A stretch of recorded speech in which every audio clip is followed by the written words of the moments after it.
Tuluyan ang ibinagsak ng ating bida ang kanyang nakatatakot na teknik. Isang dambuhalang slash ang muling humati sa hangin patungo sa Demon Lord, isang pagsabog na lumikha ng napakakapal na usok, alikabok, at nagwawalang enerhiya. Ngunit sa gitna ng zero visibility, ang Demon Lord, mananatili lang siyang nakatayo, hindi gumagalaw, at walang ginagawa. Absolute flex ng proteksyon. Pero ang ating bida, hindi sumuko. Gamit ang kanyang assassin instincts, sinundan agad ni Sorayang gamit ang walang katapusan at walang humpay na sunod-sunod na hampas ng kanyang espada. Isang tadtad ng talam na parang gustong gupitin ang buong espasyo. Habang nagpapatayan ang mag-ama sa hardin, bigla tayong ibinalik ng kwento sa sariling palasyo ng ating bida. Isang napakalakas at pamilyar na boses ang biglang umalingaw sa tarangkahan, "Young Lord. Si Yu Hongrion ay narito na. Nandito na ako, Young Lord. Nagwawala ang lola nyo." Tumingin siya sa paligid at sinigawan ang katulong, "Hoy, bata!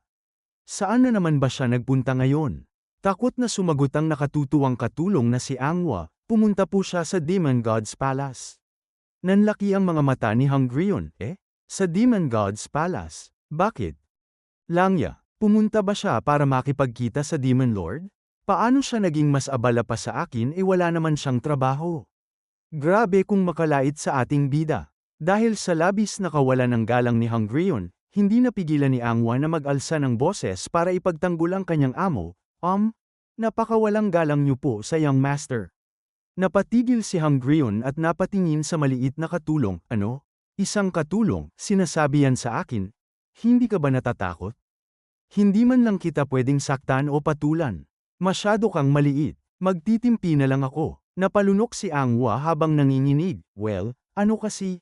Alam mo na." Ang tapang ng katulong ng bida, mana sa amo. Upang tapusin ang ingay ng dalawa, biglang sumulpot ang bodyguard na si Dongpil matapos ang kanyang pagsasanay. "Hindi namin alam kung kailan babalik ang Young Master. Kaya kung nandito ka lang para uminom ng alak, bumalik ka na lang kung saan ka nang galing." Nainis si Hongrion, "Hoy, tigilan mo nga yang paglaro sa espada mo rito. Pumunta ka sa Guardian Court para mag-training. Akala mo ba ang lugar na ito ay kwarto mo?" Dito nang umiti ng nakatatakot si Dongpil, "Oh, mukhang hindi mo pa pala nalalaman. Ako ay opisyal ng itinalaga bilang personal bodyguard ng Young Mas." Ngunit bago pa matapos ni Dongpil ang kanyang pang-aasar, biglang napatitig si Hongrion sa kanyang hawak. Nanlaki ang mga mata ng bisita at napasigaw ng buong lakas, "Hoy, Mr. Ma! Ano ang espadang yan? Saan mo nakuha ang bagay na yan?" Sumabog ang kilabot sa hangin. Dahil kahit si Hongrion, naamoy ang aura ng isa sa 10 maalamat na demonic swords ng Jiangho. Buong pagmamalaking sumagot ang tapat na bodyguard, "Ibinigay ito sa akin, ng aking Young Master." Literal na sumasabog na sa galit at inggit si Yu Hongrion habang nakaturo sa espada. Sigaw niya ng buong lakas, "Ano? Ibinigay niya lang sa iyo ang kayamanan na yan? Sa'yo lang meron? Hoy, nasaan ang sa akin? Ikaw lang ba ang nabilhan niya ng regalo?" Pero si Dongpil, deadma lang at nanatiling tahimik habang pilit na nagtitimpi, lalo pang nanggigil ang lola niyo. Nagsimula nang magwala si Hongrion, "Hoy, ikaw! Kinakausap kita." Takot na sumingit ang katulong na si Angwa habang pilit na humaharang sa gitna, "Pakiusap? Umalis na kayo ngayon." At sa loob ng isip ng bodyguard na si Dongpil, nanginginig na rin siya at nagdarasal ng taimtim, "Young Master. Pakiusap, bumalik ka na ng mabilis. Hindi ko kayang kontrolin ang babaeng ito." Isang purong sakit sa ulo. Agad tayong ibinalik ng kwento sa madugong hardin ng palasyo. Tapos na ang labanan, at ang bida natin ay nakabulagta sa lupa habang nagpapahinga. Malamig na nag-utos ang Demon Lord, "Tumayo ka." Napamura na lang si Sorayang habang pilit na ibinabangon ang kanyang pagod na katawan, "Langya." Bulong ng bida sa kanyang isip habang ramdam ang matinding bigat ng pinsala, "Hindi ko maigalaw ang katawan ko. Ang hirap kahit huminga lang." Maging ang sikat na inescapable net formation ng Righteous Heavenly Alliance noong nakaraan kong buhay ay hindi naging ganito kalala. Katunayan, kalahati pa lang ang lakas ko ngayon kumpara sa dati kong buhay, pero ibinuhos ko ang lahat sa bawat atake. Kaya paano ang Demon Lord na ito ay perpekto pa rin at walang kahit anong gallows? Pero napangiti si Sorayang, "Ngunit marami akong natutunan dito. Ang makalaban ang isang katulad niya ay isang malaking leksyon. Palagi niya akong pinakakaba. pero sa wakas, may ginawa rin siyang maganda. Isang purong warrior mindset, ipinagpag ng Demon Lord ang kanyang kasuutan at sinabi, sapat na yan. Bumalik na tayo sa gazebo. Pagkaupo ng dalawa, dahan-daang nagtanong ang pinuno habang nakatitig sa bida, kamusta ang pakiramdam? Huminga ng malalim si Sorayang, ang kalahating araw na yon ay parang tumagal ng kalahating taon. Ngumiti ang ama, at may natutunan ka ba mula roon? Tanggapin mo ito, isang misteryosong kasulatan ang iniabot ng Demon Lord. Nagtaka ang ating bida, ano? Ano ang bagay na ito? At dito na binitawan ng Demon Lord ang mga salitang literal na magpapabago sa buong hierarchy ng lakas sa cult. Sabi ng pinuno gamit ang kanyang dambuhalang awtoridad, yan ang mga nawawalang parte at kakulangan ng iyong martial arts. Nanlaki ang mga mata ni Sorayang sa matinding gulat. Ipinagpatuloy ng Demon Lord ang kanyang pagsusuri, ang iyong demonic arts ay may potensyal na pumantay at makisabay sa 10 great demonic arts ng buong mundo. Ngunit dahil ito ay isang kamakailang pa lamang na likha, marami pa itong mga bakanteng butas. Ang bagay na hawak mo ngayon ay siyang magiging malaking tulong para makumpleto mo ito. Hawak ang kasulatan sa kanyang mga kamay, hindi mapigilan ng ating bida ang tuluyang mabalisa at magulat sa tindi ng kakayahan ng kanyang ama. Bulong ni Sorayang sa kanyang isip habang nanginginig ang kanyang kaluluwa, natukoy niya ang mga kahinaan at mga kailangang baguhin sa aking Dark Shadow Demonic Art sa loob lang ng kalahating araw. Ako, kailanman ay hindi pa nakakatanggap ng ganitong uri ng regalo o pagkilala noon. Hindi ko alam na mayroon pala siyang ganitong katangian o panig sa kanya. Ito ba ang leksyon na itinuturo mo sa akin? Naku! Ang isip ko ay muling nagugulo at nayayanig dahil dito. Ramdam na ramdam ang emosyon ng bida. Sanay siya sa bogbog at utos, pero hindi sa tunay na kalinga. Dahan-daang yumuko si Sorayang nang may malalim na emosyon at sumagot, salamat po. Ngunit ang Demon Lord, ibinaba ang kanyang tingin at sumagot ng may kakaibang bigat, huwag kang magpasalamat. Ito ay isang karapat-dapat na gantimpala na dapat ibigay sa isang disipulo na nagawang sorpresahin ang kanyang guro. Literal na napatulala ang bida sa kanyang isip, kaya niya rin palang magsalita ng mga ganitong bagay. Isang purong respeto sa ama. Kaya naman buong tapat na nangako si Sorayang, hindi ko po kayo bibiguin. Malamig ngunit may tiwalang sumagot ang pinuno, aasahan ko yan. Habang naglalakad paalis ang bida, nanatiling nakatitig ang Demon Lord habang may malalim na ngiti sa kanyang mukha. Sabi ng pinuno sa kanyang isip, kakaiba at nakatutuwa. Ngunit ang magkaroon ng interes sa isang tao ay nangangahulugan na ako ay nasa ilalim pa rin ng hawak at kontrol ng demonyo. Gaano na ba katagal mula noong huling may nagtangka at nag-amba ng kanilang espada sa akin?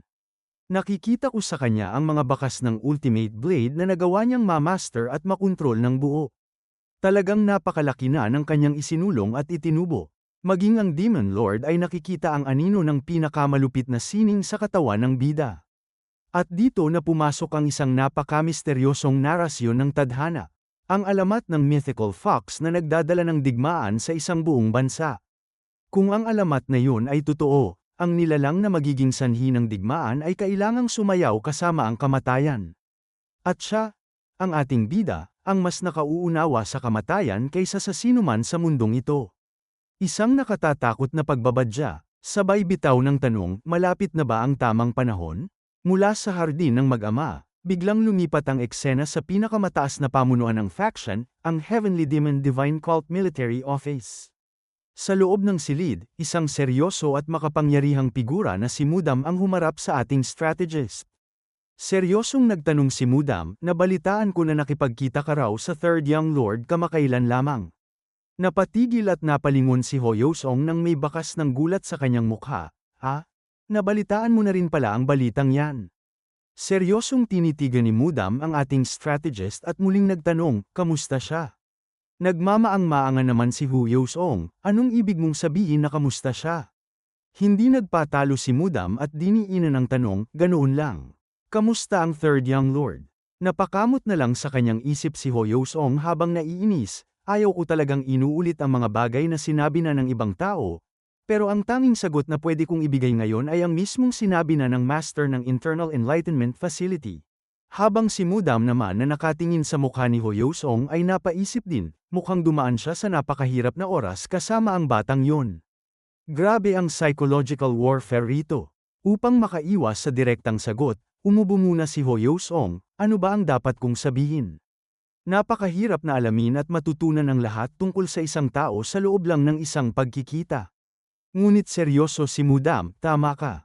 Kaya nga tinatanong kita, dahil ikaw ang taong may pinakamatalas na insight sa buong cult. At dito na lumabas ang pagiging baliw ng ating strategist. Nanlaki ang mga mata niya at nagtatatalon sa tuwa, papuri ba yun? Wow, pinuri ako ng First Guardian. Napabuntong hininga na lang si Mudam sa kanyang isip, ahem. Talagang napakakakaiba at napakagulo niya katulad ng sinasabi ng marami. Pero bago pa tuluyang mawala ang tensyon, biglang sumeryoso ang mukha ni Hoyosong at nagtanong, pero bakit mo nga ba tinatanong? Dito na ibinaba ni Mudam ang pinakamabigat na balita na nagpapakaba sa buong pamunuan. Sabi ng First Guardian, 2 araw ang nakalipas, ang Third Young Lord ay ipinatawag ng Demon Lord sa Demon God's Palace. Tinuruan siya doon ng Demon Lord sa loob ng kalahating araw. Kailanman, ay wala pang successor candidate na nakatanggap ng kanyang personal na mga turo. Literal na napatigil ang puso ni Hoyosong sa gulat, ginawa yun ng Demon Lord. Hindi ko yun inaasahan. Tumingin ng diretso sa mga mata ng strategist si Mudam, nabalitaan ko rin na binuksan mo raw ang Heavenly Demon Weapon Storage para sa Third Young Lord. Sumagot si Hoyosong, tama ang balita mo.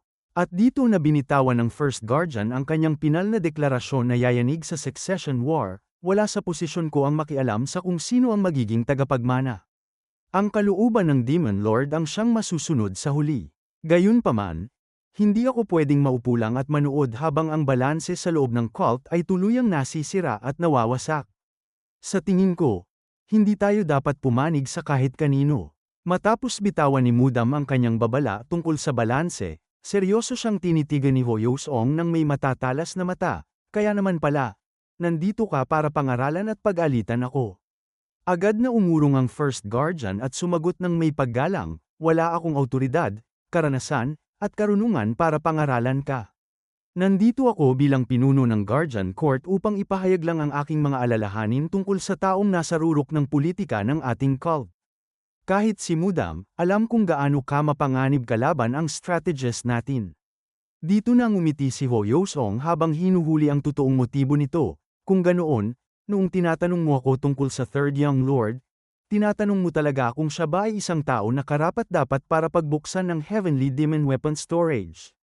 Diretsyong sumagot si Mudam, oo.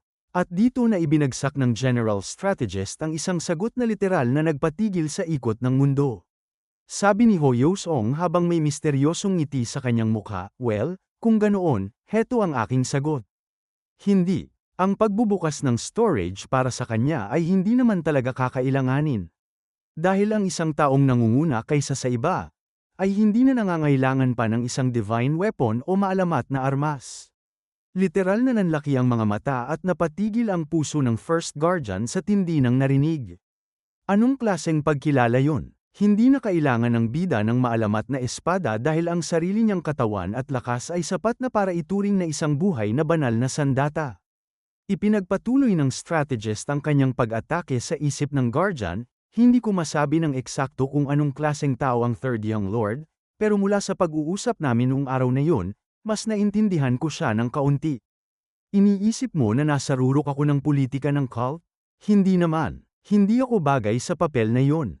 Upang tuluyang pasukuin ang pagduda ng First Guardian, nagpakita si Hoyosong ng isang tapat na alipin ng cult.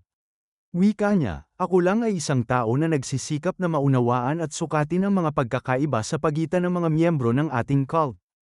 Ang lahat ng ito, ay para lamang tulungan ng ating Demon Lord na makagawa ng mga tumpak na pagtatasa o accurate assessments. Kaya naman, ang iyong mga alalahanin ay walang basehan, kaya maaari ka nang magpahinga ng matiwasay. Napakalupit magsalita, at dito na tuluyang sumuko si Mudam. Sabi ng First Guardian sa kanyang isip habang nakatingin kay Hoyosong ng may malalim na paggalang, maling-mali pala ang pagkakaintindi ko sa General Strategist sa buong panahong ito. Ang kanyang kapansin-pansing kakaibang pag-uugali ay hindi lang pala yun ang mayroon sa kanya, ang kanyang debosyon at katapatan sa buong cult ay tunay at totoo. Habang naglalakad paalis si Mudam mula sa kanilang pag-uusap ni Hoyosong, Isang malalim na realizations ang tumama sa isipan ng ating strategist, ang talakayin ang hinaharap ng buong Divine Cult kasama ang First Guardian, na nakasama ko lang mag-usap ng ilang beses noon.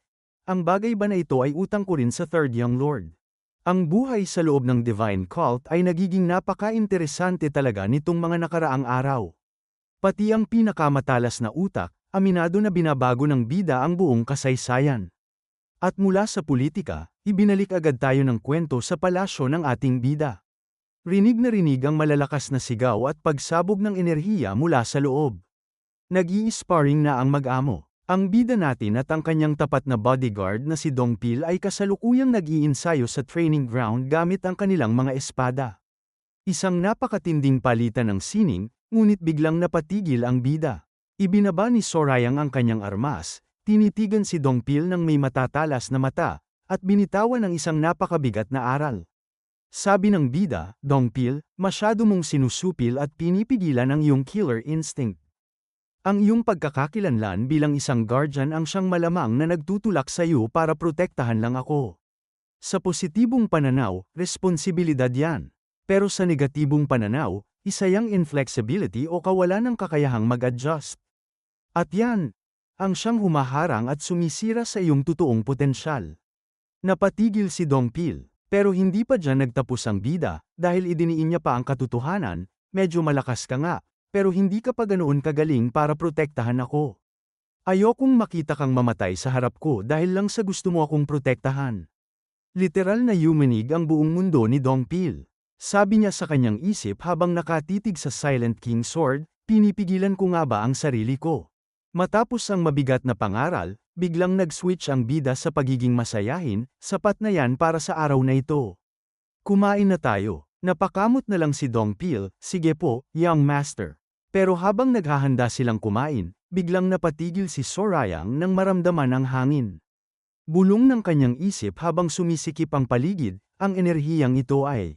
Nakakaramdam ako ng isang napakalakas na enerhiya sa labas ng mga tarangkahan. Isang kawili-wiling panauhin ang nandito ngayon. At nang bumukas ang pinto, pumasok ang kinakatakutan na opisyal ng buong faction. Ang Heavenly Demon Divine Cult Penal Law Hall Master, si Gogu. Diretsyong nagtanong ang bida natin habang nakaupo, ano ang nagdala sa'yo rito? Mula sa naaalala ko, hindi naman tayo ganoon kalapit para magkaroon ka ng casual na pagbisita. Malamig na tumitig si Gogu at ibinagsak ang mitya ng bagong gulo, sigurado akong batid mo na ang Mara Festival ay malapit na. Napatitig ang bida, Mara Festival? Well, nabalitaan ko na yan. Pero ano naman ang mayroon doon? Seryosong nakatitig ang mukha ni Gogu habang binitawan ang mga salitang, sinabi mo noon na mas gusto mo ang direktang usapan kaysa sa nagpapaligoy-ligoy pa. Napangiti ng bahagya ang ating bida, na-appreciate ko na natatandaan mo yan. Dahil dito, hindi na nag-aksaya ng laway ang Hallmaster at dinala agad ang usapan sa pinakamabigat na punto, tulungan mo ako, Third Young Lord. Napatigil ang ating bida. Nanlaki ang kanyang mga mata sa gulat. Kaya naman diretsyong binalikan siya ni Sorayang ng tanong, bakit naman ako tutulong sa isang tao na alam ko namang hindi man lang ako gusto? Isang napakatalas na banat mula sa ating bida. Hindi natinag si Gogo sa pagiging prangka ng bida. Sa katunayan, nanatiling malamig ang kanyang ekspresyon nang sumagot siya, ang paniniwala ko ay hindi pa rin nagbabago hanggang ngayon. Para sa akin, isa ka pa ring napakamapanganib na tao. Ngunit naisip ko na kung mayroon tayong iisang kaaway, baka sakaling tulungan mo ako. Napakunot ang noo ni Sorayang habang pilit na kinakalkula ang motibo ng Penal Law Master. Iisang kaaway. Anong ibig mong sabihin? Dito na inamin ni Gogu. Wika niya, bilang isang kandidato sa trono at succession candidate, hindi ba't ang ibang mga contenders at young lords ay ang iyong mga katunggali at karibal? Sa gaganaping Mara Festival, ang plano ko ay arestuhin at ikulong ang isa sa mga disipulo na yon. Nang marinig ang plano, sigaw ng kanyang isip sa matinding gulat, ano? Ang arestuhin at ikulong ang isa pang disipulo. Isang direktang pag-atake sa pamilya ng Demon Lord, at gagamitin ang batas ng penal law sa gitna ng pinakamadugong festival ng cult. Dito muna tayo sa madilim na kasaysayan ng faction na ibinaba ng kwento. Mara Festival. Ito ang sinaunang ritual na nagbibigay pugay sa nag-iisang Diyos ng Heavenly Demon Divine Cult at ang pinuno ng Sixth Sky of the World of Desert, si Mara. Noong unang panahon, nag-aalay pa sila ng buhay na tao o human sacrifices para lang kay Mara. At yan ang eksaktong dahilan kung bakit ang Heavenly Demon Divine Cult ay nagsimulang makilala at katakutan sa buong mundo bilang isang nakatatakot na demon cult. Ngunit ang kasalukuyang Mara Festival ay magkaiba na. Sa kabila ng kanilang mga madidilim na doktrina at kasulatan, ang kasalukuyang pamunuan ng cult ay mulat at marunong na sa takbo ng mundo. Kaya naman sa huli, ang Mara Festival sa kasalukuyang panahon ay naging isang sinaunang ritual na lang, isang engranding pagtitipon na walang kaibahan sa isang normal na Muram Festival ng demon cult. Tumango-tango ang ating bida habang inaalala ang mga impormasyon, narinig ko na ito kay Dong Pil noon. Pero ano naman ang koneksyon sa paghingi mo ng tulong at sa gaganaping Mara Festival? Seryosong tumitig si Gogo at ibinaba ang dambuhalang plano, sa gaganaping Mara Festival ngayong taon, ikukulong at ipapapiit namin ang isa sa mga tagapagmana sa loob ng criminal court jail. Napanganga ang ating bida, ano? Ipinagpatuloy ng penal law master ang kanyang pahayag, syempre, hindi namin gagalawin ang 7, hindi, 6 na lang pala. Maliban na lang kung makagawa sila ng isang napakabigat na krimen. Napatitig si Sorayang habang pilit na binibilang ang mga kalaban sa kanyang isip, mayroon pa bang ibang tagapagmana maliban sa aming 6 na natitira? Dito na binitawan ni Gogo ang pangalan ng halimaw na yayanig sa buong Succession War. Malamig niyang sinabi, mayroon pa. Upang maging eksakto, mayroong isang tao na unang itinalaga at nominado bilang isang tagapagmana noon, at darating siya sa tamang oras para sa gaganaping Mara Festival. Mas lalong naging interesante ang mukha ng ating bida, sino ang taong yan? At dito na sumabog ang pinakamalupit na impormasyon. Wika ng master ng penal law, siya ay walang iba kundi ang panganay na anak ng Demon Sword family. Doon muna tayo sa background ng pamilyang yayanig sa sining ng espada. Ang Demon Sword family, bilang kinatawan ng 7 families ng buong demonic cult, sila ang itinuturing na pinakamataas, pinakamalupit, at pinakamagaling pagdating sa usapin ng swordsmanship o sining ng pakikipaglaban gamit ang espada. Kaya naman napatigil ang ating bida at napaisip sa kanyang isip, ang panganay na anak ng Demon Sword family ay naging isang heir candidate. Bago yan sa pandinig ko, mukhang magiging sakit sa ulo at annoying ito. Tinitigan ni Sorayang si Gogo at diretsong nagtanong, pero bakit mo siya gustong ikulong?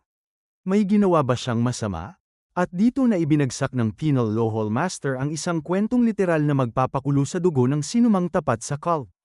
Galit na galit ang mukha ni Gogo habang isinisiwalat ang katotohanan, na nakawan at pinatay niya ang 7 mananampalataya ng cult na ito, at binaliktad niya ang isang inosenteng demi-demon para siyang maging salarin sa krimeng ito. Ang temple ay gumawa ng isang napakalaking pagkakamali.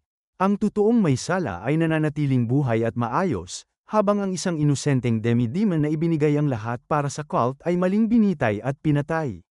Napakakapal ng mukha. Diniinan pa ni Gogo ang kanyang prinsipyo, ito ay isang malaking kahihiyan sa temple, at kailangan nating hulihin ang bastardong yan.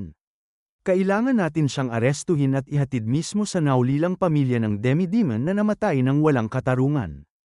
Tinitigan ng malalim ni Sorayang ang mga mata ng master at nasabi sa kanyang isip, sa tingin ko, hindi siya nagsisinungaling. Kaya naman, naging seryoso na rin ang ating bida, paano mo planong hulihin siya? At ang sagot ni Gogo, hindi ko alam, kaya nga pumarito ako para hanapin ka. Ang bagsik ng mukha pero walang plano. Dahil walang dalang plano ang penal law master, ang ating bida na mismo ang gumawa ng paraan. Agad na lumipat ang eksena sa Heavenly Demon Divine Cult Internal Enlightenment Facility. Sa loob ng silid, nakaupo na ang ating bida at magalang na bumati, mukhang busy ka ngayon, humihingi ako ng paumanhin sa pagpunta ko ng walang paunang abiso. Nagulat naman ngunit agad na ngumiti ang ating facility master na si Yon Sim habang papasok sa silid, huwag mong sabihin yan, kung mayroon mang dapat humingi ng paumanhin, ako yun. Umupo ang ating facility master, at tumitig ng diretso sa mga mata ng ating bida. Sabi ni Sorayang gamit ang isang napakaseryosong boses, ang dahilan kung bakit ako naparito ngayon, ay dahil sa isang bagay na napakahayop at hindi makatarungan. Seryosong tinitigan ni Yonsim ang ating bida at nagtanong, ano yun? Dito na ibinaba ni Sorayang ang totoong pakay niya, 2 taon na ang nakalipas, isa sa mga katulong na nagtatrabaho rito sa Internal Enlightenment Facility ay pinatay, tama ba? Kailangan ko ng impormasyon tungkol sa biktima. Napatigil ang ating facility master. Bahagyang sumikip ang kanyang mukha. Yan ba ang dahilan kung bakit ka nandito? Hindi na lumiko pa ang bida at diretsyong binalikan ng tanong si Yonsim, alam mo naman na ang totoong salarin ay iba at hindi ang binitay, hindi ba? Literal na napatayo ang balahibo ni Yonsim. Nanlaki ang kanyang mga mata, paano mo nalaman yan? Ang penal lohol ba ang humingi sa iyo ng tulong? Ngumiti lang ng malamig ang bida, mabilis kang makatunog. Sa sandaling makuha ni Yonsim ang kumpirmasyon, biglang nagbago ang hangin sa buong silid. Hinarap ng facility master ang ating bida, nalaman mo na ba ang pagkakakilanlan ng salarin? Sino siya? Ngunit malamig na umiling si Sorayang, hindi ko pwedeng sabihin yan sa'yo. Sabi ng bida natin sa kanyang isip habang nanginginig ang paligid, ang bigat at pressure ng demonic energy na lumalabas mula sa kanya ay napakatindi. Nangyari na ito ilang taon na ang nakalipas, pero ang kanyang galit at puot ay hindi man lang nabawasan o lumamig. Ngayon lang natin nakitang maglabas ng ganito katinding aura si Yonsim. Halatang may malalim na koneksyon ang katulong na yun sa kanya. Upang hindi masira ang investigasyon. Kahit galit, pinigilan ni Yonsim ang kanyang sarili, huminga ng malalim, at naglabas ng mga dokumento, may kabuuang 5 scroll ang narito. Narito ang lahat ng impormasyon tungkol sa biktima. Kinuha ito ng bida, salamat sa pakikipagtulungan. Aalis na ako. Matapos umalis ng ating bida dala ang 5 scroll, naiwan si Yonsim sa kwarto habang nag-iisip. Sabi niya sa kanyang isip habang pinagdidikit ang mga piraso ng puzzle, hindi binanggit ng Third Young Lord ang tungkol sa gaganaping Mara Festival ngayong araw. Malamang ay iniisip niya na baka matuklasan ko ang totoong pagkakakilanlan ng salarin. At dito na napagtanto ni Yonsim ang lahat. Sabi niya, kung kaya itong lutesin ng penal lohol gamit ang sarili nilang kakayahan sa pag-imbestiga, matagal na sana nila itong ginawa. Ngunit lumapit sila at humingi ng tulong sa isa sa mga tagapagmana. Ibig sabihin nito, maging ang mga miyembro ng penal lohol ay hindi pwedeng basta-basta hawakan o galawin ang totoong salarin. Kaya naman, napakalaki ng posibilidad na ang totoong salarin ay isang napakataas na opisyal na demi-demon na kasalukuyang lalahok at makikibahagi sa gaganaping Mara Festival. Hindi na nag-aksaya ng panahon ang facility master. Madilim ang mukha ni Yonsim habang sumisikip ang kanyang nakatatakot na aura. Agad siyang sumigaw at nag-utos sa kanyang tauhan, Yonil. Dalhin mo sa akin ang listahan ng lahat ng mga high-ranking officials na makikibahagi at lalahok sa gaganaping Mara Festival ngayong taon. Lalo na ang mga opisyal na nagmumula sa 7 pamilya ng buong Demon Cult. Nagsisimula na siyang gumalaw. Hahanapin niya ang salarin gamit ang sarili niyang mga kamay. Samantala, lumipat naman ang eksena sa kwarto ni Sorayang.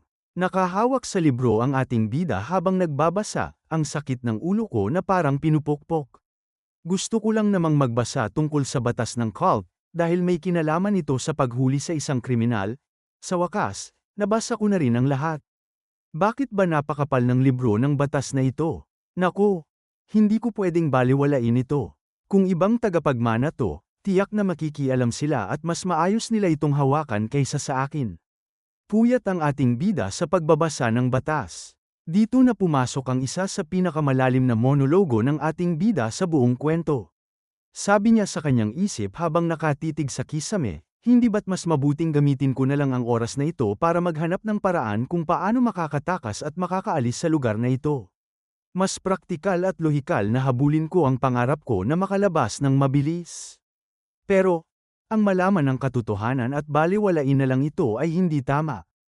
Ipinagpatuloy niya ang kanyang paninindigan, bagaman nakakatawa na ang isang dating katulad kong asasin ay nagsasalita tungkol sa kung ano ang tama at nararapat, ang isyong ito ay magkaiba. Wala akong intensyon na maging isang banta sa iba, pero dapat manatili akong isang tao.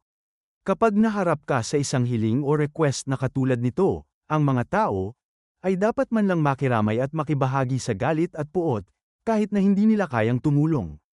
At ang sandaling ito, ay isa sa mga panahong yun.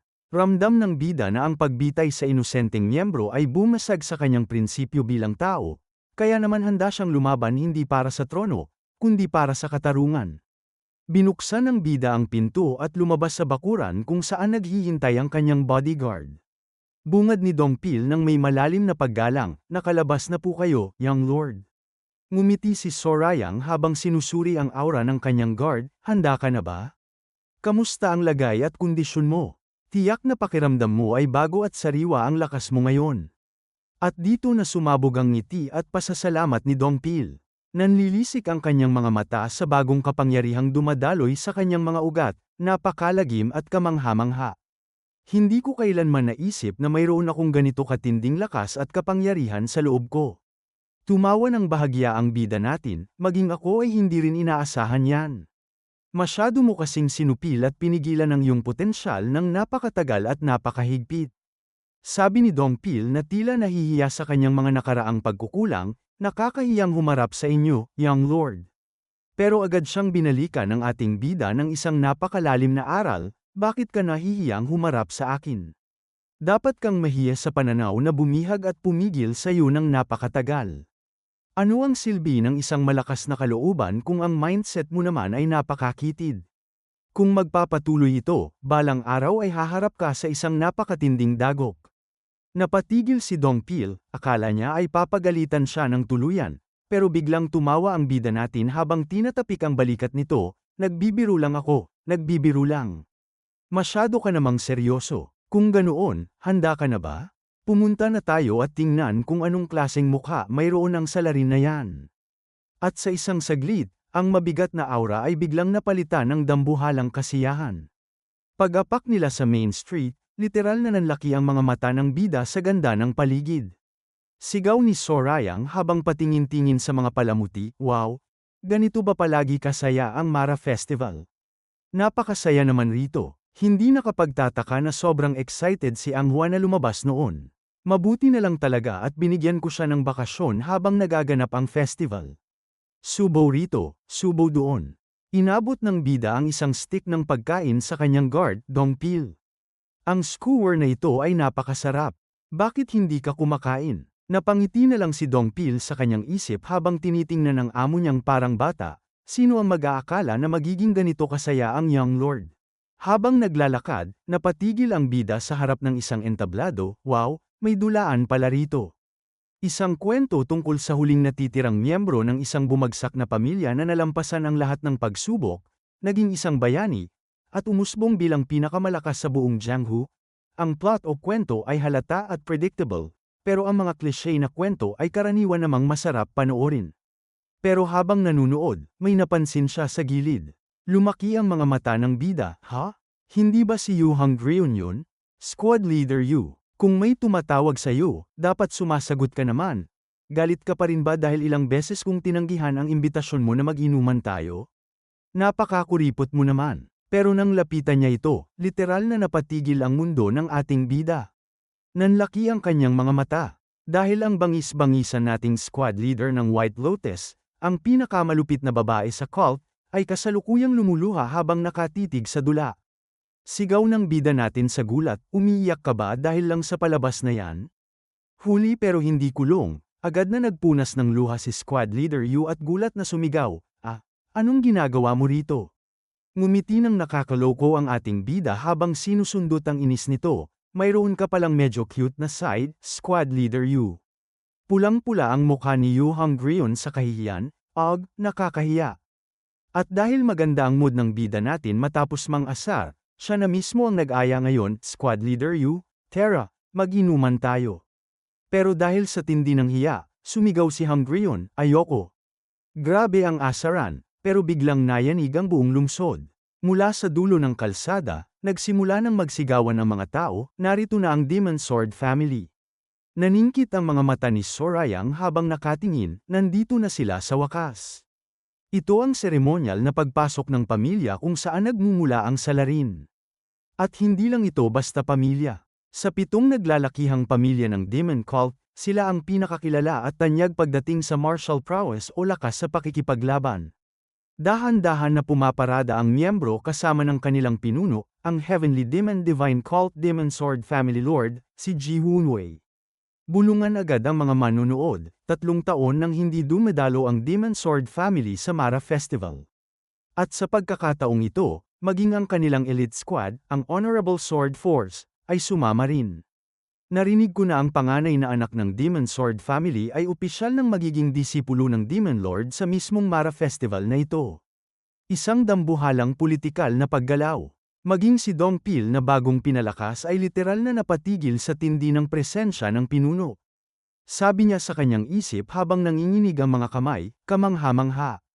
Ang sining ng pakikipag-espada ng Demon Sword family ay tunay na kahanga-hanga kapag nakita mo ng malapitan.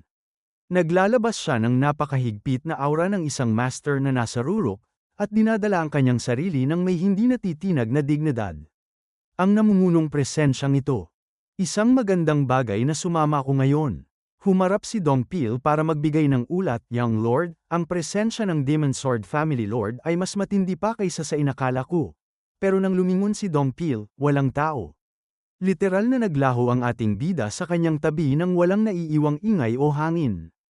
Napatulala ang bodyguard, Young Lord, at sa mismong sandaling yun, sa harap ng naglalakad na dambuhalang hukbo, sa mismong tapat ng mukha ng pinuno ng pamilya, isang figura ang biglang lumitaw mula sa anino. Nagulat at napatigil si Ji Wunwei, nanlilisik ang mga mata habang nakatingin sa ating bida na nakaharang sa kanyang daraanan, sino ka? Nakatayo sa gitna ng daan ng ating bida habang tinitingnan ng pinuno mula ulo hanggang paa, ikaw ba ang Demon Sword family Lord? Nanlaki ang mga mata ni Ji Wunwei sa gulat. Hindi niya akalain na may lakas ng loob ang kabataang ito. Pero bago pa makasagot ang matanda, bumanat na naman si Sorayang gamit ang kanyang paboritong palusot. Noong nakaraan kasi, matindi akong nasugatan at nawala ang mga alaala ko. Maaaring nakatagpo na kita noon, pero wala na akong alaala tungkol doon. Gayunpaman, ikinagagalak kong makilala ka. Ang galing ng acting ni Sorayang. Dito na sumingkit ang mga mata ng family lord. Malamig at may pagbabanta ang kanyang boses, hindi ko alam kung sino ka. Ngunit naniniwala ako na alam mo kung anong klaseng pambabastos ang ipinapakita mo ngayon. Pero ngumiti lang ang ating bida habang nagkikibit balikat, pambabastos. Ano ba ang ginawa ko para mabastos ka? Kitang-kita ang tensyon sa hangin. Galit na binalikan ng matanda ang bida, napakasama at napakabastos ng bunganga mong bata ka. Pero dahil walang inuurungan si Sorayang, mas lalo pa niyang inasar ang master ng espada, nagtanong ako para sa isang rason, pero tinawag mo lang akong bastos. Ganyang-ganyan ang ugali na palaging ipinapakita sa akin ng mga mahigpit at mayayabang na matatanda. Matanda ka na ba? Literal na napatigil ang hininga ng mga nakasaksi. Sabi ng bida natin sa kanyang isip habang pinapakiramdaman ang paligid, oho, ang mga swordsman at elite na pinamumunuan niya ay naglalabas na ngayon ng napakatindi at nagliliyab na enerhiya. Ngunit, ang isang tiger ay hindi kailanman matatakot sa mga lobo. Sa kabilang banda, ang Demon Sword family Lord ay nananatiling kalmado at tahimik sa kabila ng aking mga pambubuyo. Ramdam ng bida na hindi basta-basta ang mental fortitude ng pinuno. Sinubukan pa ni Ji Wunwei na dumaan sa diplomatikong paraan para palayasin ang bida. Sabi niya, hindi ko alam kung bakit ka walang galang at pambihira kung mambastos, ngunit malawak ko itong patatawarin at palalampasin sa ngayon. Kaya umalis ka na sa daanang, ngunit bago pa niya matapos ang kanyang sasabihin, pinutol na siya agad ni Sorayang. Seryosong-seryoso ang mukha ng ating bida, na wala ang mapaglarong ngiti, at ang kanyang mga mata ay naging kasing talim ng isang espada. Sabi niya, anuman ang sabihin mo, hayaan mo lang akong magtanong ng isang bagay. Bilang isang ama, kung masaksihan mo na ang iyong sariling anak ay nakagawa ng isang napakarumal-dumal na krimen, ano ang gagawin mo? Nagbago ang mukha ng Lord. Literal na tumama sa pinakamalalim na ugat ng kanyang takot ang tanong na yan. At sa gitna ng nakatutulig na katahimikan, binitawan ng bida ang pinakamabangis na banat, mahirap ba itong sagutin? Matapos bitawan ng ating bida ang nakakangilabot na tanong tungkol sa kasalanan ng kanyang anak, nagbago ang mukha ng family lord. Malamig na tumitig si Ji Wunwei at pilit na pinigilan ang kanyang galit, polisiya ko na iwasan ang mga walang kwentong diskusyon. Ito ang unang araw ng Mara Festival. Kaya naman papalampasin ko ang pambabastos na ito ng isa pang pagkakataon. Umalis ka na ngayon sa daan. At sa mismong sandaling yon, biglang naglabas ng dambuhalang enerhiya ang matanda. Nagsisigaw ang mga tao sa paligid sa matinding gulat. Wow! Maging ang ating pinalakas na bodyguard ay napanganga sa kanyang isip habang nakatingin sa hangin, yun ang Sword Surge Hand Technique ng Demon Sword Family Lord. Kamangha-mangha kung gaano ito kalakas, kung isa sa alang-alang na ginamit niya lang ang sword energy o enerhiya ng espada upang palakasin ang Chi Surge gamit ang kanyang kamay. Isang simpleng kaway lang ng kamay, pero ang presensya ay parang kayang pumutol ng bundok. Paghupa ng usok, nakatayo pa rin si Sorayang na parang walang nangyari habang pinapatunog ang kanyang mga buto.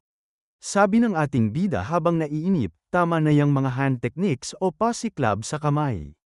Magmadali ka at sumagot, sumasakit ang leg ko. Ano to? Walang epekto, parang may dumaang na hangin lang sa kanyang harap. Literal na napatigil ang utak ng Family Lord, ayos lang siya, hindi man lang siya natinag. Sabi niya sa kanyang sarili habang nanlaki ang mga mata sa gulat, maging sa harap ng aking Sword Surge Hand Technique.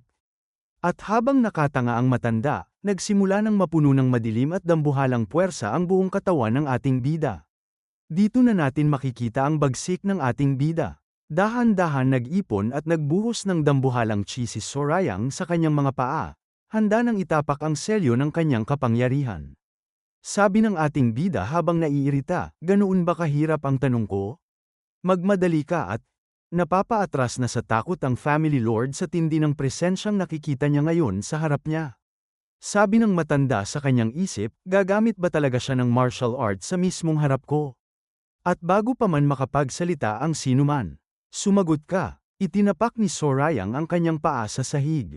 At ang buong kalsada ay literal na nabitak at nawasak mula sa matinding puwersa ng kanyang padyak. Nayanig ang lahat, napasigaw sa kanyang isip si Ji Wunwei habang pilit na binabalans ang kanyang sarili sa gumagalaw na lupa. Wika niya, anong klaseng lakas at hindi mapapantayang puwersa at kapangyarihan nito? Sino ba talaga ang batang ito? Mula sa dambuhalang padyak ng ating bida, literal na nagwala ang kabayo ng pinuno ng pamilya sa matinding takot at panik. Dahil sa lakas ng impact at pagbuka ng lupa, napilitang tumalon sa hangin ang Family Lord. Wika ni Sorayang habang nakatingala, oh, tingnan mo nga naman yan, isip nito. Ang astig ng ating bida. Habang nasa itaas, galit na sumigaw si Ji Wunwei habang pilit na binabalanse ang kanyang katawan, napangahas ka. Sinubukan mong atakihin ako gamit ang iyong hamak na martial arts. Pero nanatiling kalmado ang mga mata ng ating bida sa kanyang isip, kinokontrol niya ang kanyang pagbaba gamit lang ang kanyang inner power o panloob na lakas. Pilosopong sumagot si Sorayang, atake. Kung pag-uusapan natin kung sino ang unang umatake sa atin, natitiyak ko na ikaw yun. At sa isang bagsak, pormal nang lumapag sa sahig ang matanda. Nanlilisik ang mga mata ng Family Lord pagkalapag sa lupa, ikaw na mapangahas. Pero hinarap siya ng bida ng isang napakalamig na katotohanan, kaya naman binalik ko lang ang pabor sa'yo. Kinontrol ko ang aking lakas dahil hindi mo naman ako nagawang saktan. Napatulala ang matanda, ano ka mo? At dito na literal na naputol ang isang string sa utak ng Family Lord. Tiningnan niya ang dambuhalang bitak sa sahig at nanlaki ang kanyang mga mata sa hilakbot. Sabi niya sa kanyang sarili, paano ito naging posible? Ang pagbuka at pagkahati ng lupa ay dahan-dahan na huminto at tumigil mismo sa tapat, at bago pa man umabot sa mga kuko ng paa ng aking kabayo. Paano nakontrol ng isang bata na tulad niya ang kanyang core energy sa ganitong katinding antas at lawak? Nanginginig ang matanda, sabi pa niya, hindi naman siya gumamit ng sandata. Kung nagawa niyang kontrolin ang epekto ng atake sa pamamagitan lang ng pag-abante, isang ganap na pick expert. Doon niya napagtanto na ang kaharap niya ay isang halimaw. Dahil sa tindi ng takot at paggalang sa lakas ng bida, nagbago ang tono ng Family Lord. Seryoso at may pangangatag niyang tinanong, ikaw, ano ba talaga ang iyong pagkakakilanlan? Ngunit ibinalik lang ng bida ang kanyang unang hirit, paano naman ang sagot sa tanong ko? Matigas pa ring sumagot si Ji Wunwei para sa kanyang dignidad, wala akong obligasyon na sumagot sa isang taong hindi ko kilala.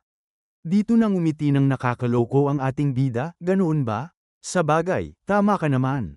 Mukhang nagpadalos-dalos lang ako at gumawa ng mga bagay nang hindi nag-iisip, ngayon ko lang napagtanto. At sa huling sandali, humakbang pasulong ang pinuno ng Demon Sword Family, hawak ang kanyang natitirang awtoridad habang nakatitig sa mukha ni Sorayang, magsalita ka. Sino ka ba talaga? Sa harap ng nanginginig at naguguluhang Family Lord, dahan-dahan na tumitig ang ating bida habang nagbabago ang titig ng kanyang mga mata. Malamig at puno ng awtoridad niyang binalikan si Ji Hoonwei, tiyak na hindi ako isang nilalang na pwede mong kausapin sa ganyang klaseng tono. At sa mismong sandaling yun, pinakawalan ni Sorayang ang kanyang malakas na chi. Isang dambuhalang pressure na parang langit na bumabagsak ang lumitaw sa buong kalsada. At bago pa man makagalaw ang mga elite ng Demon Sword family, biglang sumulpot mula sa paligid si Dongpil. Sa isang iglap, marahas niyang isinaksak ang kanyang espada sa lupa, lumuhad ng buong paggalang, at sumigaw sa tuktok ng kanyang mga baga para sa seremonyal na pagbati, ang banal na aral ay walang tutol at hindi mapagdududahan. Ang lahat ng demonyo ay lumuluhod sa iyong harapan. Ipinapaabot ko ang aking pinakamalalim na paggalang, sa pangatlong Young Lord ng banal na cult. Yanig ang buong lugar, literal na napatulala ang buong parada. Ang mukha ng pinuno ng pamilya ay napuno ng hindi mapapantayang gulat, ano? Ang Young Lord, upang mas lalong selyuhan ang kahihiyan ng Demon Sword family, muling sumigaw si Dongpil habang nakaluhod, ang vassal, si Ma Dongpil. Naparito ako upang bantayan ang marangal na Third Young Lord ng buong cult. Habang nakaturo ang espada ni Dongpil sa lupa, tumingin si Sorayang kay Ji Hoonwei habang nakangiti ng nakakaloko, gaya nga ng sinabi niya. Literal na napipi ang matanda. At sa loob lang ng ilang segundo, ang balita ay parang wildfire na kumalat sa buong lungsod. Isang ulat ang mabilis na nakarating sa pinakamataas na pamunuan, ang Third Young Lord at ang head ng Demon Sword family ay kasalukuyang nasa gitna ng isang matinding tapatan sa labas. Ang balita ay agad na sumabog sa loob ng Heavenly Demon Cult Penal Law Hall. Pagkarinig ng ulat, binalot ng matinding kaba ang mukha ng pinuno ng batas na si Gugo. Agad siyang sumigaw ng utos sa kanyang mga tauhan, maaaring magkaroon ng isang matinding crisis. Ipadala ang lahat ng miyembro ng partido sa labas, nang hindi nalalaman ng mga karaniwang miyembro ng cult. Ngayong mismong sandali na ito, yumuko ang mga elite na miyembro ng batas, nakuha ko ang inyong mga utos. At habang nagmamadaling umalis ang kanyang mga tauhan, naiwan si Gugo sa silid habang nanginginig ang kanyang mga kamay sa takot at labis na paghanga sa ating bida. Sabi niya sa kanyang isip habang pinagpapawisan, plano mo ba talaga na gawin ang unang hakbang, Third Young Lord? Alam ko na ikaw ay isang dalawang talim na espada na mapanganib hawakan, ngunit, sino ang mag-aakala na maging ang mismong hawakan nito ay may talim din at nakakaputol ng kamay? Napakalupit na description para kay Sorayang.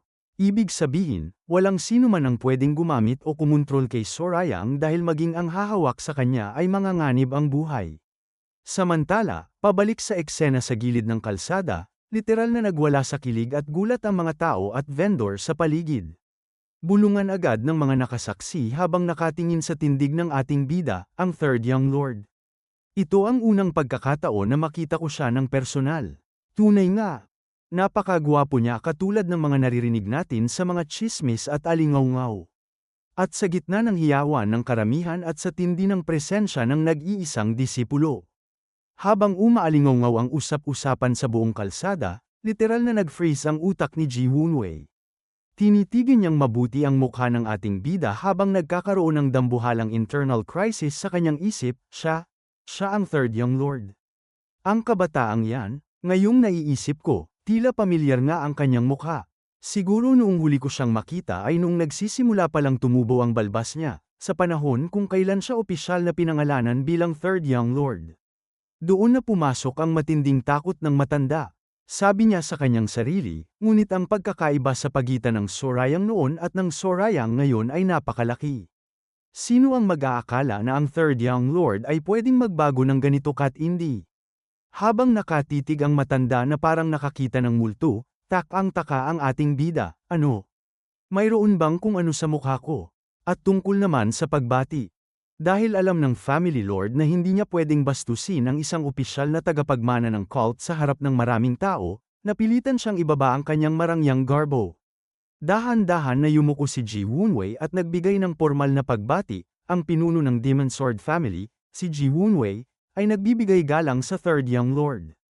At sa isang iglap, sumunod ang kanyang buong elite force at honorable sword force na sumigaw ng sabay-sabay, maligayang bati, Third Young Lord. Napakabilis ng transition. Pero ang ating bida, naningkit ang mga mata habang sinusuri ang bawat galaw ng matanda. Sabi ni Sorayang sa kanyang isip, isang mabilis at tumpak na pagbati.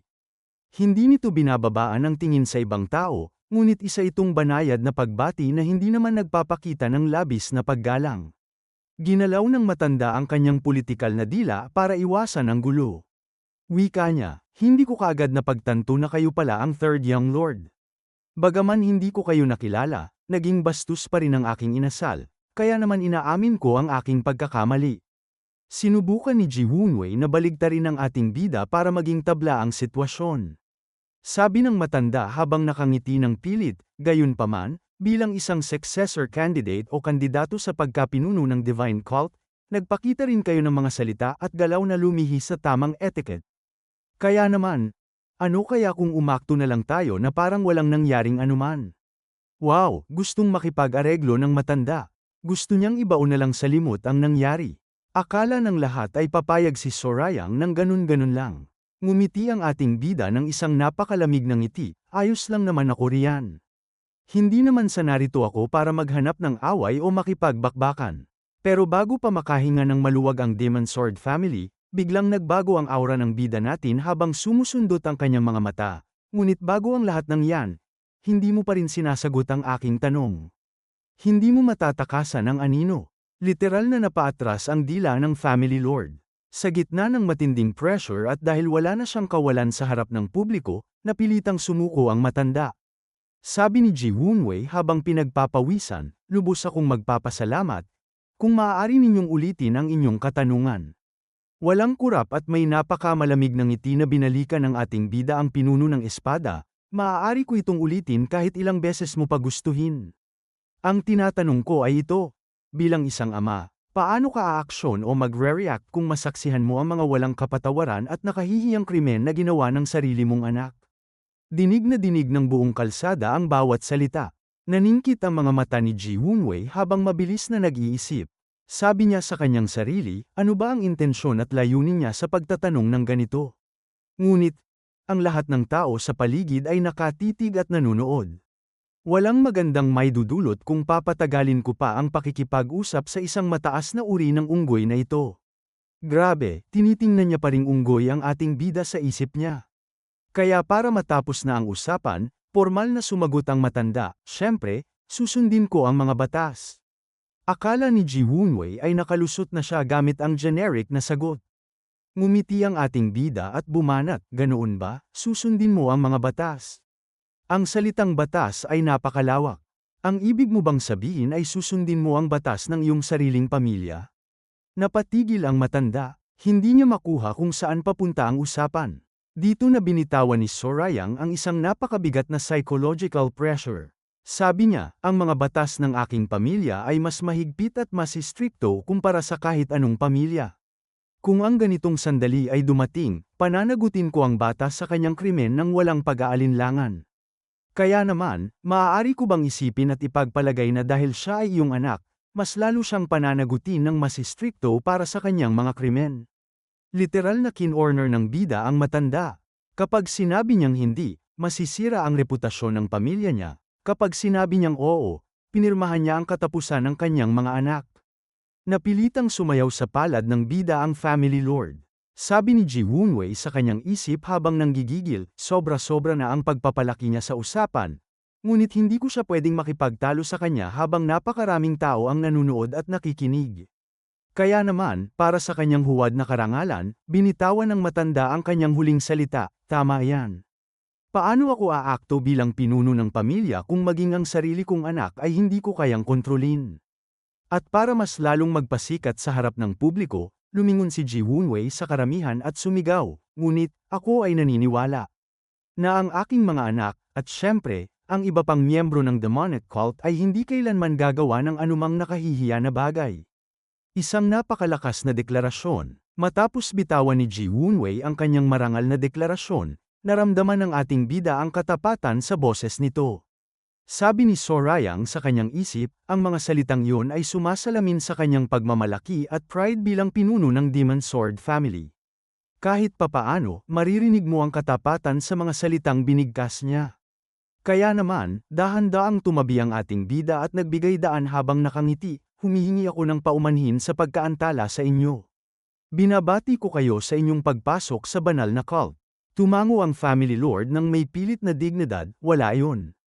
At nagpatuloy na nga ang kanilang engranding parada.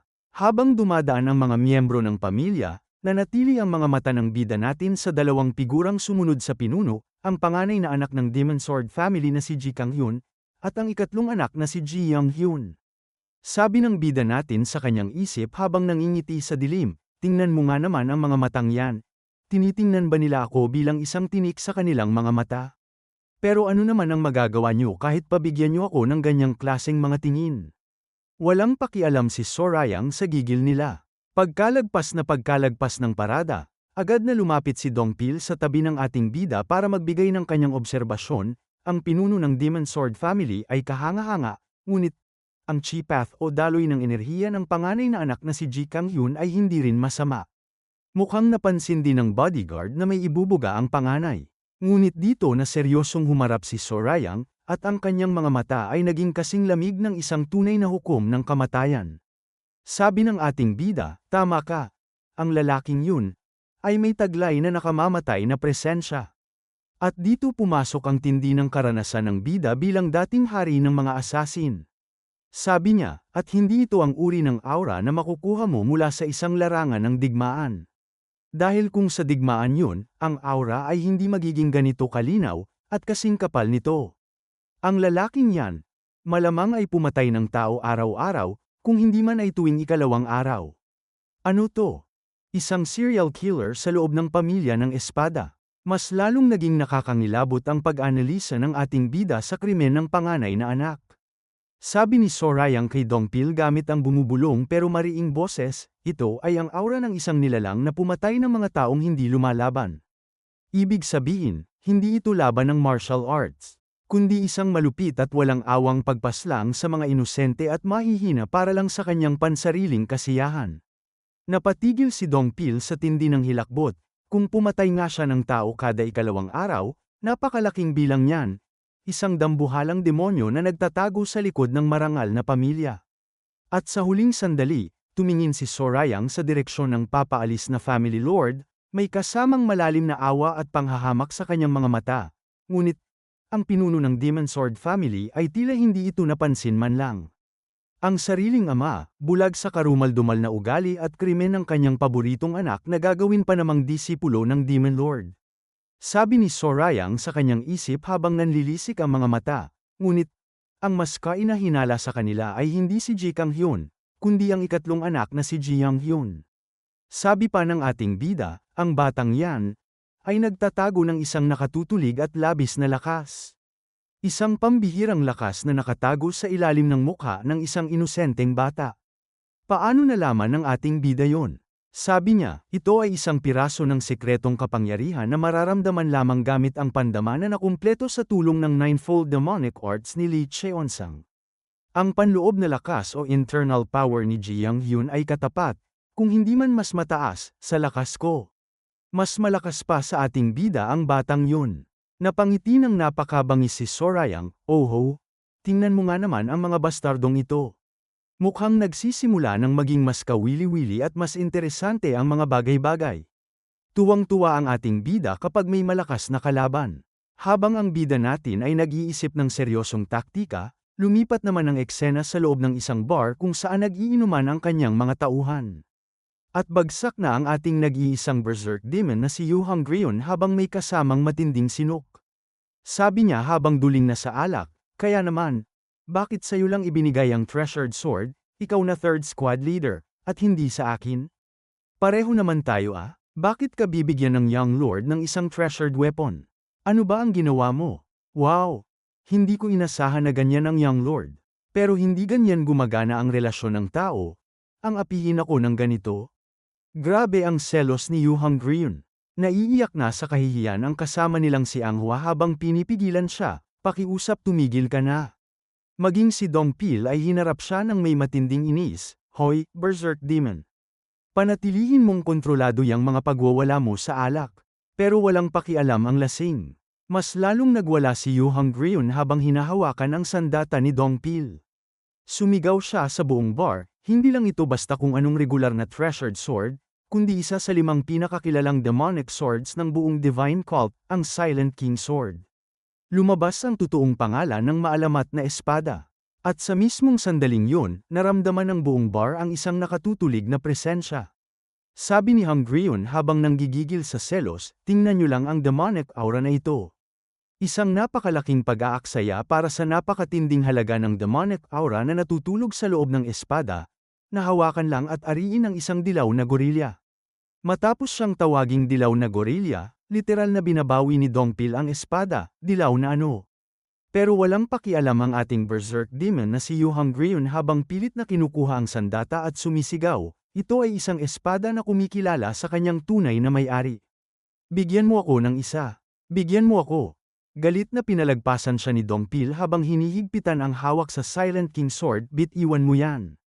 Baka mawalan ka ng kamay. Babala ng isang tunay na sundalo. Pero dahil lunod na sa alak ang ating babaeng demonyo, mas lalo pa siyang naging emosyonal at bumanat ng matinding panglalait. Ang isang lalaking katulad mo ay hindi kailanman maipapakita ang tunay na halaga ng espadang ito kahit pa mag-ensayo ka sa buo mong buhay. Naiintindihan mo ba, Young Lord? Nalulungkot ako. Napakalungkot ko. At habang umiiyak siya sa gilid, isang misteryosong lalaki ang tahimik na nakaupo sa dilim ng bar, inoobserbahan at binabantayan ang bawat galaw nila. Biglang bumagsak ang katawan ni Hongryun sa mesa dahil sa tindi ng kalasingan. Natatarantang sumigaw si Dongpil habang inaantok na rin, Squad leader, maging gising ka at magpakatino ka. Napahawak sa kanyang ulo si Angwa habang problemado, ano na ang gagawin ko? Knockout na siya. Dapat buhati ni Mr. Ma si Squad Leader Yu. Tumingin si Dongpil sa labas ng bintana at doon na gumana ang utak ng isang tuso, wow! Ang dilim na pala sa labas. Kailangan ko nang magmadali at bumalik bago pa magsara ang mga pintuan ng kastilyo, kaya mauuna na ako. Ito na ang pagkakataon. Tumakbo na tayo. Literal na iniwan silang mag-isa. Naisigaw na lang ni Angwa sa tindi ng gulat, Mr. Ma. Paano mo kami nagagawang takasan? Naiwang umiiyak si Yu Hongryun habang niyayakap ang mesa, Third Young Lord. Bigyan mo rin ako ng sandata. Bakit ba paboritong-paborito mo ang gorilya na yon? Bakit hindi mo ako gusto? Kung titingnan mo lang ako ng mabuti, napakarami kong magagandang bahagi at katangian. Inaalog siya ng mahinang si Angwa, magpakatino ka. Gusto ko na rin umiyak. Ngunit sa mismong sandaling yon, isang anino ang dahan-dahan na lumagpas at dumaan sa tabi ng kanilang mesa. Sa isang iglap, literal na nanliit ang mga mata ng lasing na si Yu Hongryun habang napatigil ang kanyang puso. Nabigla siya sa kanyang isip habang ang kanyang instinto bilang isang mandirigma ay nagising. Ang taong yun, nag-aalab at napakatindi ng taglay niyang demonic at maitim na aura. Isang tunay na halimaw ng gabi ang dumaan sa harap nila. Isang presensya na mas mabagsik pa sa kahit anong nakita nila sa parada. Samantala, lumipat ang eksena sa isang tagong lugar kung saan nakatayo ang ating bida. Seryoso, naiirita, at may hawak na matinding urhensya, hinarap ni Sorayang ang isang kilalang figura. Sabi niya habang nanggigigil, naku naman, bakit ba pinapabalik-balik mo ako kung kailan napakarami kong ginagawa at napakabisi ko? Dahil mayroon akong kailangang puntahan na napaka-importanteng lugar ng mabilisan, magdiretsahan na tayo. Sa loob ng madilim na gubat, seryosong hinarap ni Gugo ang ating bida. Diretso at walang paligoy-ligoy niyang tinanong, nabalitaan ko ang mga nangyari. Ano ba ang dahilan sa likod ng mga naging aksyon mo kaninang umaga? Napangiti lang si Sorayang habang parang walang paki, kaninang umaga. Ang ibig mo bang sabihin ay noong gumawa ako ng eksena sa harap ng pinuno ng Demon Sword Family? Di mo ba nabalitaan? Naisettle ko naman yun ng maayos? Ngunit hindi kumbinsido ang pinuno ng Penal Law Hall, mariing sumagot si Gugo, dahil lang walang mga espadang binunot ay hindi nangangahulugang maayos na. Tumingin ang bida natin ng may pang-aasar, anong problema?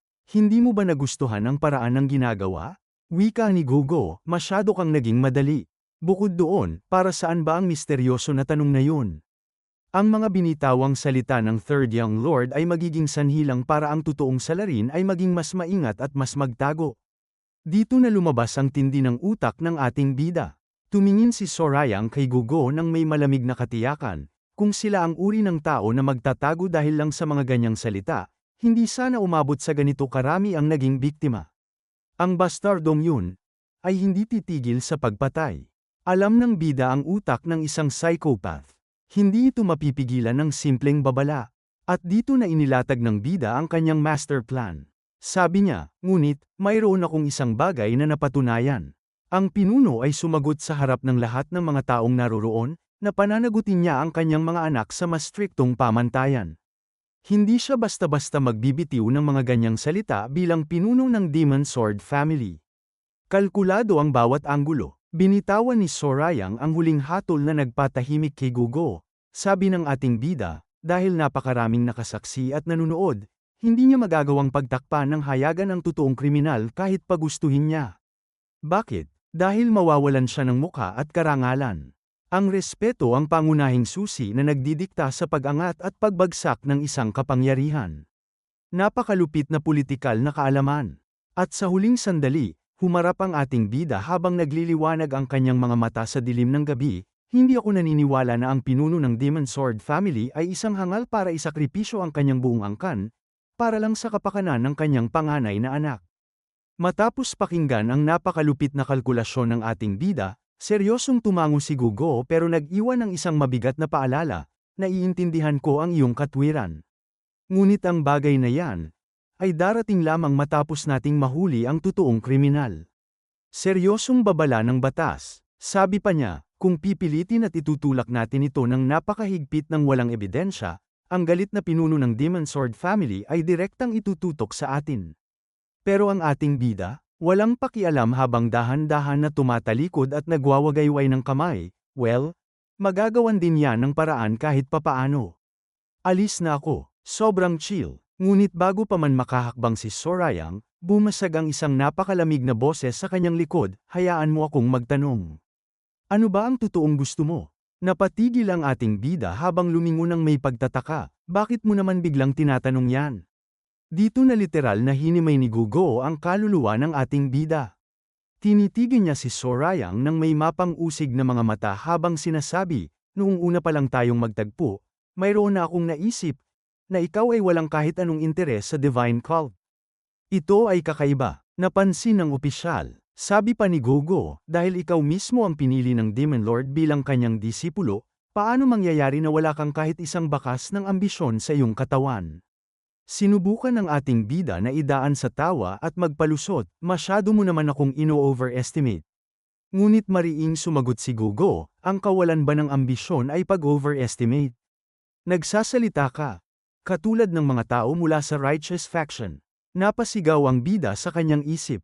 Isang dambuhalang saksak sa kanyang totoong pagkatao. At binitawan ni Gugo ang pinakamabigat na kahulugan ng kanilang faction, ang ambisyon na marating ang pinakamataas na lugar. Hindi ba't ang uhaw sa kapangyarihan ang mismong pinakanesensya ng isang demonyo?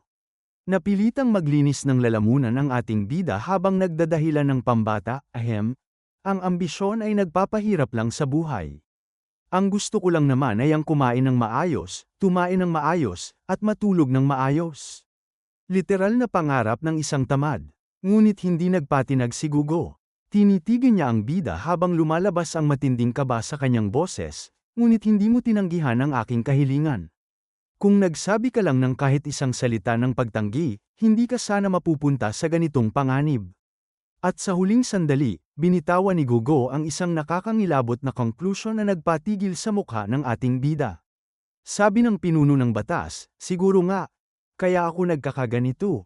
Dahil ni-realize ko na kung bakit kita nakikita bilang isang mapanganib at hindi maipaliwanag na nakakabagabag na nilalang. Ang Third Young Lord ay hindi isang tao na angkop sa cult na ito. Ang pinakamalupit at pinakamabigat na hatol, naramdaman ng pinuno ng Penal Law Hall na ang ating bida ay may hawak na pusong hindi kabilang sa mundo ng mga demonyo. Maraming salamat sa panunood.